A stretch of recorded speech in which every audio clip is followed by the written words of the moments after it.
Oke, Assalamualaikum warahmatullahi wabarakatuh. Ahlan wassalamualaikum di hadal video.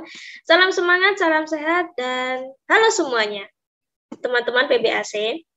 Oke, kali ini di video kali ini saya akan membahas terkait makalah saya yang berjudul Macam-macam Penerjemahan dan Unsur-unsur Ilmu Menerjemah. Nah, sebelum kita membahas lebih dalam terkait pembahasan makalah ini, saya akan izinkan saya untuk memperkenalkan diri dulu. Nama saya Inayatika Surya Tauhid dengan NIM 2021-0080. Saya adalah satu-satunya anggota di kelompok 4. Jadi saya akan membahas semua materi makalah yang ada di sini.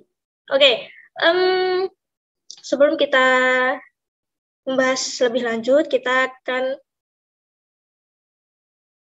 memulai pembelajaran kita kali ini dengan bacaan basmalah. Bismillahirrahmanirrahim. Oke, kita akan membahas ada 6 bab yang kita bahas. Yang pertama yaitu macam-macam penerjemahan dari segi bentuknya. Kemudian yang kedua yaitu metode penerjemahannya. Kemudian yang ketiga yaitu apa saja teknik penerjemahannya. Kemudian yang keempat jenis-jenis teks penerjemahan. Yang kelima unsur-unsur ilmu menerjemah. Kemudian yang terakhir yaitu bagaimana proses penerjemahan itu. Oke, langsung saja kita akan membahas yang pertama. Itu macam-macam penerjemahan dari segi bentuknya. Nah, di sini menurut Roman Osipovich Jacobson, membagi penerjemahan dari segi bentuknya menjadi 3 bagian. Yaitu yang pertama intralingual translation, yang kedua yaitu interlingual translation, yang ketiga yaitu intersemiotic translation. Oke, di sini tulisannya salah ya. Seharusnya intersemiotic translation. Oke, langsung kita ke contohnya. Nah, tadi kita bahas 3 ya.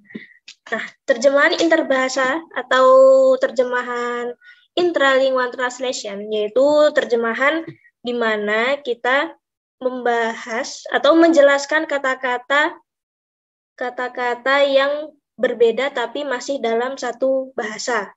Contohnya yaitu kata Ramadan. Nah, kata Ramadan.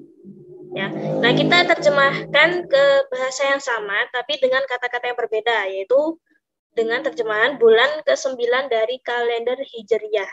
Nah, mungkin contoh lain yang lebih sederhana yaitu misalnya kata Muslim. Nah, Muslim kita terjemahkan ke bahasa Indonesia dengan kata-kata yang berbeda, yaitu orang-orang yang beragama Islam. Nah, seperti itu contoh terjemahan interbahasa, yaitu menerjemahkan dengan kata-kata yang berbeda tapi masih dalam satu bahasa. Ya. Kemudian yang kedua yaitu terjemahan antar bahasa atau interlingual translation. Oke, ini terjemahan yang sangat umum, yaitu di mana kita menerjemahkan dari bahasa sumber ke bahasa sasaran, yaitu menerjemah antara 2 bahasa ya. Contohnya kita menerjemahkan dari bahasa Arab ke bahasa Indonesia, seperti contohnya ini pada surat Al-Ikhlas ayat pertama, yaitu Qul huwallahu ahad. Nah, ini bahasa Arab. Kemudian kita terjemahkan ke bahasa Indonesia, yaitu dengan terjemahan katakanlah wahai Muhammad dia Allah yang Maha Esa. Seperti itu. Kemudian yang ketiga yaitu terjemahan intersemiotik, yaitu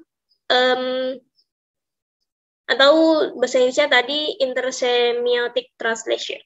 Itu terjemahan di mana suatu bahasa yang diucapkan oleh penutur, kemudian sang ahli bahasa akan menerjemahkannya ke nonverbal. Seperti contohnya yaitu seorang penutur asli bahasa Arab mengucapkan ya jalisu. Kemudian sang penerjemah atau pengalih bahasa akan menuliskan terjemahnya di atas kertas atau bisa juga langsung mempraktekannya atau bisa juga memperagakannya ya. Itu semua termasuk nonverbal, yang penting nonverbal.